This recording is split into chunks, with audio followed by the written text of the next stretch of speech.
Hello, hello, hello. Good evening, good evening, good evening. Happy Thursday. Happy Thursday, everybody. Let me know, of course, if you're catching this. Are you catching it live? Are you catching me on replay? Make sure that I am muted. You can see me. I assume that we can hear me. Who knows? Anyway, how are we all? How are we? So before I get into recording the live show, just a quick introduction if you don't know me. So I am Faye Casement. I am a certified life coach, trainee, belief coding facilitator, hopefully soon to be accredited. I'm going to put my accreditation in by the end of the month, which is very exciting. And if you want any more details about either of those, let me know. I am the host of the Wellness for Women show. I have the Wellness for Women membership where I help women change their relationship with food, one bite and one belief at a time, for lasting change. No fad diets, none of that caloriness, none of that pointsness. We work on mindful eating and food freedom.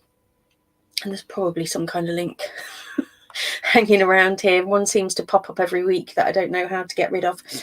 So anyway, that's me. And what I wanted to do was show you very quickly about the Wellness for Women bundle that's currently going on at the moment. It is an awesome bundle of over 30 amazing people. Hopefully this isn't going to create mega feedback. There we go. Let's take my face off of it a minute. There we go. So I'm just going to show you this. So this is what you can grab. Basically, you can grab over 30 items at the moment, all for free. You have to sign up by the 31st of January. The gift page will then be open until the 7th, but you need to make sure that you've signed up by the 31st of January. So how it works is you sign up to my site, then you get access to the gift page. Then you can look to grab, you're then taken to any of these gifts that you want to do. They're all free to you. You will need to sign up on their pages as well because of GDPR. You can get my Beat the Cravings mega bundle plus 1 month free trial of the Wellness for Women membership, valued at over £97 really. We've got the Year of Me, we've got Right Brain Advantage, Dream Life journals, hormone reboots, we've got stuff about thyroids, love revivals for your marriages, morning rituals, we've got stuff for business, we've got launch planners, we've got social media calendars, launching courses, easy freezer meals, anxiety-free calm, sleep success for your babbas. So this is for mums, it's for mums, it's for mums to be, it's for women working on their well-being, women who are looking to up-level their home because we're on Jane's gift right now, morning visualizations, gratitude, creating an exceptional life, self-care books, mini courses. Got the Shouty Mums Club Guide to Stop Losing Your Shit by the amazing Kathy Watson, one of my dear friends, for all the mums out there. We've got yoga with the amazing Leah, who's been on the Wellness for Women show. We've got Charlie and her Chi Ballet, Body of a Ballerina, Mind of a Monk. She comes up with some fantastic programs, does our Charlie. We've got Edla, who's going to help you to manage the power struggles with your aging parents. Little Book of Neurons. We've got pelvic floor work, finding you in the new year. Goodness me, Nourished Mum, Nourished Life. We've got 60 days or 2 month free trial in the BU membership with the lovely Natalie, who was also on the show. Releasing your cravings to sleep better. Resetting your body, mind and spirit with a holistic cleanse. Fitness journals. 20 work. This is another one for the mamas to be. 21 birth body reset. We've got faceless Instagram profits. Printable nutritional journals and trackers. A 2024 daily planner for your biz. Whew. So you can grab all of those before the end of the month. Like I say, grab them. The link is actually in the description for the video. Grab them by the 31st, otherwise they will just poofed. You won't be able to get access to that page anymore. And then you've got 7 more days to grab them once you've got access to the actual gift page. So highly recommend that you go in there, go and dive in, find what's going to work for you. I say, particularly if you're mums to be, women working on well-being, you name it, it's pretty much in the bundle. It's amazing. I certainly have grabbed a load of gifts. I will be honest and say I've gone past the mum to be stage. I'm of a certain age. I'm more in the menopause category, but certainly, you know, if you are a mum to be, there's also gifts in there for yourselves. So yeah, dive on in, ladies, dive on in. Right, on with the show. So what are we talking about today? So today I'm talking about honouring hunger in real life situations. And so this is me filming episode number 85 of the Wellness for Women show. And yeah, I can't quite believe that it's 85 episode. That's pretty bonkers, actually. It's like 15 away from 100. It's really not a lot. It's not a lot. Okie dokes. Right, let me bring up my notes because I can't possibly do these things with just my brain. And let me see if I can stop that thing from going in and out. It drives me bonkers, this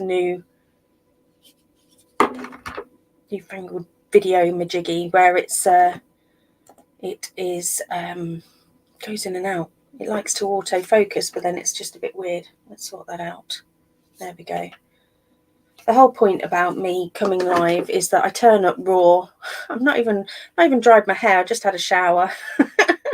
If you're expecting some kind of you know, spiffed up turnout when you're watching me on YouTube, it's all I missed. Face for podcast. Anyway, let me get on with recording the show. This will come out on the podcast on the official YouTube channel in, well, let's say podcast will be in about 6-7 weeks time, and then YouTube probably, I don't know, middle of the year, something like that, because that's a little bit behind. But I am actually streaming live to YouTube, so hello YouTubers, if anybody's catching me over there, drop a note under the live, let me know it showed up at your end. But today, like I say, I am filming episode number 85. So if you've got any questions, leave them under the chat. This is an opportunity. Every week I come live. I will answer your questions live. If you've got any, like I say, questions or queries, so it's an opportunity effectively to get some free coaching, free mentoring if you watch these live. If not, then you can come into the free Wellness for Women group. You're more than welcome to drop in there for a little bit of support.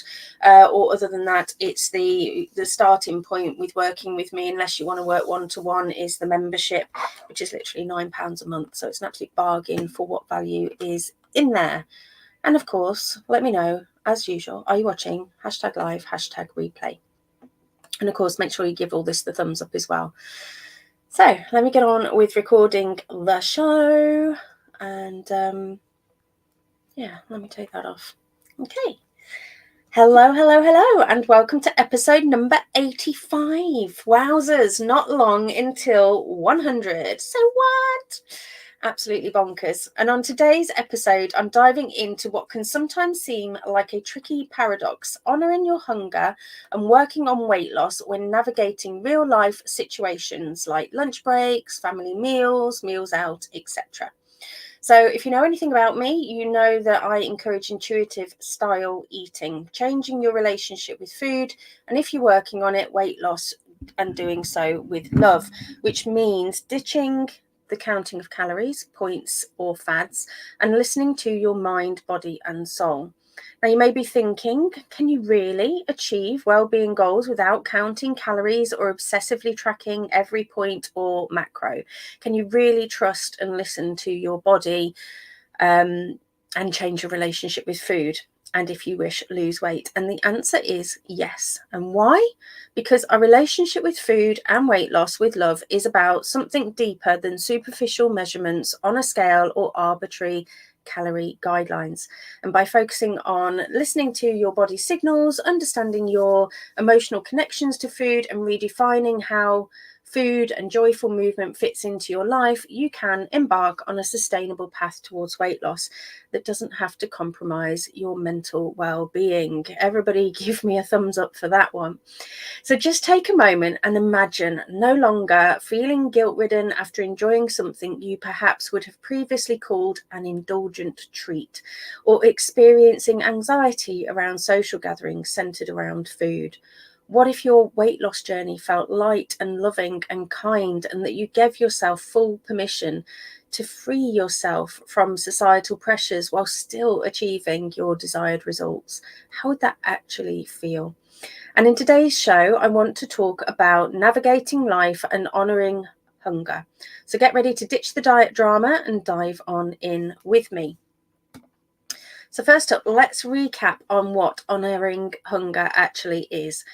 Honouring hunger, I've realised this is a bit of a tongue twister. Honouring hunger is about acknowledging and listening to your body's signals for genuine physical need, but also doing so in a way that doesn't leave you falling into the vicious cycle of deprivation followed by overindulgence, which is what can happen on typical diets, the sort of the binge restrict kind of cycle that we can go through. And it's important to remember that everybody's body is different and that your hunger level can vary from day to day, which is why points, calories, and elimination-based diets can sometimes feel bloody hard, because at the end of the day, you're trying to stick to the same thing every day when your body's not the same every day, especially as women. And I know that myself this week because I've been riding the hormone wave and I have been hungry as F. So the key to intuitive style eating and changing your relationship with food is tuning into your body's cues and honouring them without judgment or restriction. So when working on weight loss with love, you are still honouring those cues without judgment, but you're just going to start to pay a little bit closer attention to them and experiment a little bit more with love for weight loss. Whereas true intuitive eating, you don't work on weight loss. So that's why I call it intuitive style eating. And it's also about looking more closely at why you eat and super sleuthing the hell out of that. It does not mean starving yourself, waiting to eat so long that you feel poorly. What we work on is waiting until we are genuinely in need of food rather than some other reason. So, because the clock tells us that it's time for a meal or time for a snack, or for emotional reasons, or because the donuts smelt nice. Understanding the reasons behind your eating habits can provide you with valuable insights into your overall relationship with food and help you to then make more mindful and purposeful choices. And so sometimes you'll turn to food as a source of comfort, seeking solace in ice cream after a long day, or using food such as chocolate as a form of stress relief. But by acknowledging the emotional motivations behind your eating, you can then start to disentangle your emotions from your meals. And it takes a little self-reflection, but the long-term benefits and impact to your weight loss with love journey can be profound. So are you turning to food when you're bored rather than physically in need? Do you find yourself mindlessly snacking while scrolling through social media? Are you eating because you got triggered walking past the pastry shop? Full of tongue twisters today. Identifying those patterns, allowing you to again address the emotional triggers and developing healthier coping mechanisms instead of solely relying on food means that you can then look to honour your hunger more. And so next time you sit down for a meal or reach for a snack, just ask yourself, why are you eating? Are you truly hungry? So are you in need of energy and sustenance to maintain your physical well-being? Or are there other factors influencing your decisions? But how do you honour your hunger if hunger doesn't arrive at a time that's convenient to your life? What if you're hungry outside of your lunch break at work, late in the evening or in the middle of the night? What if you want to go out with friends or sit down for a family meal, but the time that they need to eat doesn't fit in with your hunger? What then? And that's what we want to, or what I'm going to dive into today. So when hunger and life don't meet. So what do you do when your body is telling you that it's hungry, but you're nowhere near your next meal? Or what do you do if your lunch break at work or your family meal time doesn't, again, fit in with your physical need for food? What do you do when hunger and life don't meet eye to eye? And so in these situations, what I would offer to you is to remember what it is that you're actually working on. So what I'm encouraging is a life of food and life freedom, a life where you get to decide how you want to show up daily for your life, where you get to decide how you want to show up for your body, for your weight loss. And it has to be your way. You get to decide. We're ditching the diet rules and drama. So just breathe. You've got this, and we can figure it out. You won't die if you get a little bit hungry, and likewise you won't die if you have a little bit of an overeat on one meal. And the key thing is to remember that, again, you get to decide, and you can do this with the AAA Way framework, which is my unique framework, which is awareness, action, and accountability. So how do you actually apply my AAA Way method? So let's work through the steps together. So first step, are you clear on your goals? What do you want your relationship with food to be like? What are your priorities? How do you want to show up? And if you're not sure about this, then you will find yourself flip-flopping around. And the key is to decide. Now, that doesn't mean that it's then set in stone forever. It just means that you need to decide and then look to start to put a plan together with regards to how you're actually going to get that shit done. So there are loads of tools and support to help you if you're a Wellness for Women member, because the whole point of these shows is that they go into the membership and then there's an additional resource that goes with them, as well as the Food Freedom course. There is loads and loads in there. So if you're not sure where to start and you are a member, there's the support group, or you can hop on a coaching call if you're one of the VIP members, of course. And of course, if you're not a member, then you are more than welcome to join today and start changing your relationship with food. But from there, it depends on when you're making your decision as well. And this is when you start to get to do your super sleuthing. So as ever, you've got 3 opportunities to make a decision: before, during, or after. And you can super sleuth the fluff out of it and find a way or several ways that work for you and your goals. And I would encourage you to use my 5 Ds of action framework, which is decide, do, discover, deal, and do again. So before making a decision, it's important to gather as much information as possible. This is where your super sleuthing skills come into play. Do you have a past experience that you can rely on? Any knowledge about how you or your body ticks that you can use to make a realistic plan? Do you know your triggers? Are you a clock eater? Are you a plate cleaner? Or maybe you tend to overindulge when certain emotions arise.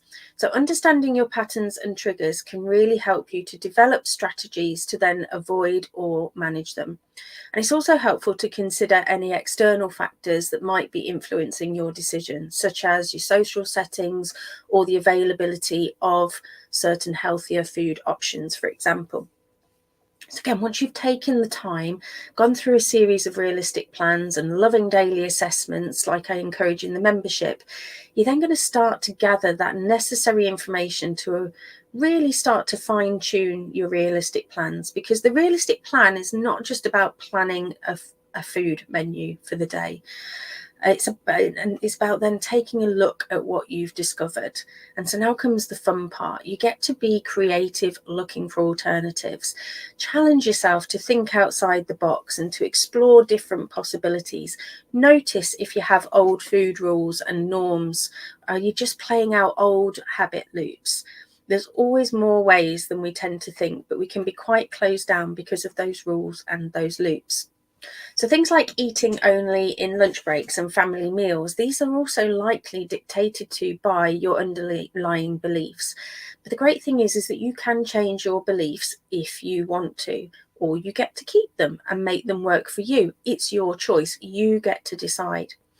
So you've got your list of options. What next? So consider all the potential options, the outcomes for each, and just make a decision. Which one seems to align more with your goals?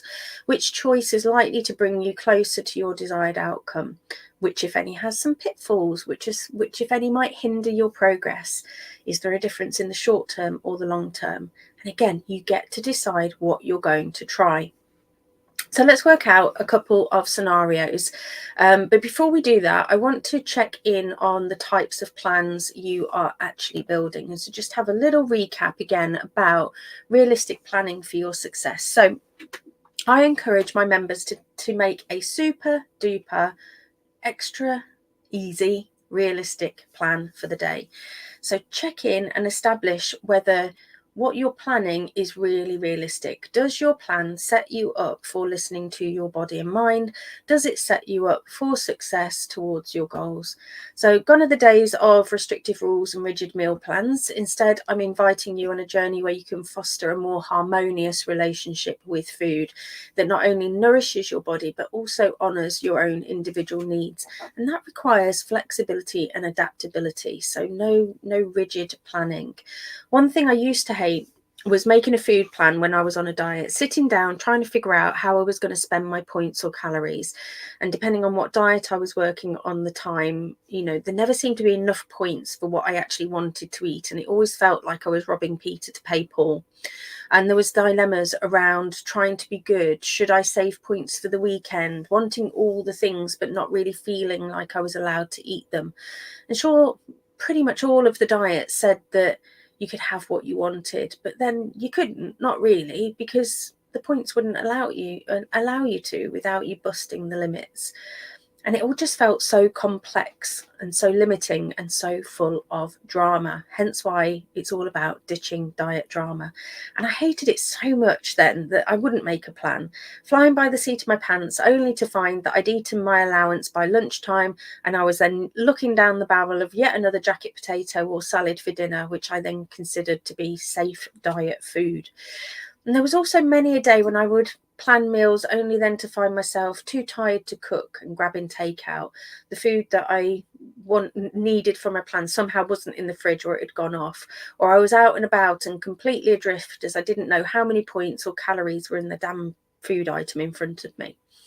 And the other thing that I used to do when I was planning the old way was to plan out breakfast, lunch, dinner, and snacks, the four horsemen of the meal plan. But really, this was just reinforcing a systemic societal norm, a belief that we should eat these 3 meals a day. And if you buy any planner, it's likely to have a space for breakfast, lunch, dinner, or breakfast, lunch, dinner, snacks. But this actually could be encouraging you to overeat unless 3 square meals a day is truly what you want to do. It fits your body and it fits your hunger. But more often than not, it's just encouraging you to think that that's what you should do, but that's actually not necessarily what it is that you needed to do. And if you think back to when our bodies were created, or the cave person days, they didn't have breakfast, lunch, and dinner. They didn't even have clocks. They ate when they were hungry and they stopped when they were satisfied. And that's ultimately what we're looking to do. We're trying to reset. We're trying to go back to nature, as it were. And so personally, I say rip up the rule book, change the norms and plan your own system. And for true food freedom, it's about building your day around the food that you want and choosing to eat it in line with your body with love. And then when you're ready, and if you're working on weight loss, looking to level things up, again, with love and curiosity if you want to. And so intuitive style eating is not about eating to strict rules, but learning how to honour your body's unique cues whilst maintaining your overall health goals and weight loss with love. It's about playing with quantity and quality with mindful curiosity, but mostly love, because I say this, gone are the days where we should treat ourselves badly for wanting to work on weight loss, wanting to work on our bodies. It's time to be kind to ourselves.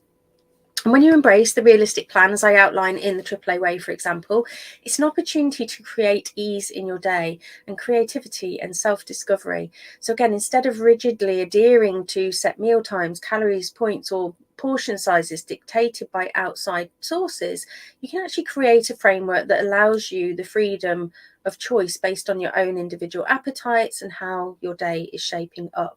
And this shift in mindset and process will not only enhance your relationship with food, but it also empower you to make choices based on what truly nourishes you and satisfies you.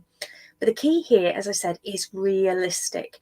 What do you want to eat? Do you have time to cook it and eat it? What's likely to come up in your day that could derail you?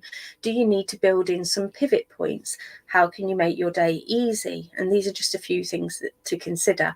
And just these few micro decisions at the start of your day, or perhaps the night before, about how you're going to show up is all it takes to build that realistic plan. And this can also apply to when you're looking to figure out how your hunger meets life, and what happens when the two don't meet, basically. So let's look at a couple of examples. So let's picture this. You work in an office. You were hungry, so you had a delicious breakfast. Your designated lunch break is 12, but you're not hungry. Crap. What do? You bought a microwave meal, and you're only allowed to eat it between 12 and 1, as the policy is no hot food at the desk. What are your choices? What are your thoughts? Do you eat it? It's my lunch break. The clock says I must eat. Work says I must eat. And I'll get hungry if I don't eat. But then chances are you are having an overeat because your body doesn't physically need that food. It's like trying to put more petrol into the car and it overflowing. Do you save it for later and hope you don't get hungry? But then maybe you remember that actually you have an apple, a banana, and a protein bar for if you were genuinely hungry.